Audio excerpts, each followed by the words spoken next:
Hello, आणि आम्ही आज बेत केला होता तुम्हा सगळ्यांसोबत शेअर करायचं माझ्या लहानपणीचं अत्यंत आवडीचं असणारं घरगुती पद्धतीचं आईने केलेली ही चिकन फ्रायची रेसिपी.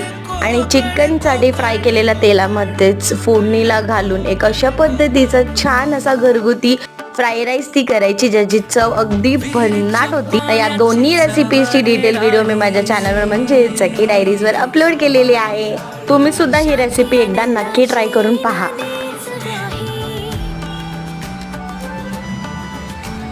लहानपणापासून ही डिश माझी अत्यंत फेवरेट आहे. आईने बनवलेली ही चिकन फ्राय आणि त्याच तेलात तळलेला हा राईस.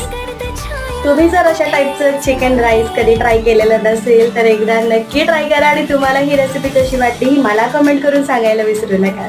मी तर या रेसिपीचा आस्वाद घेणारच आहे. तुम्हाला सुद्धा अशाच नवनवीन रेसिपीचा आस्वाद घ्यायचा असेल तर आमच्या चॅनलला म्हणजे सखी डायरीजला नक्की सबस्क्राईब करा.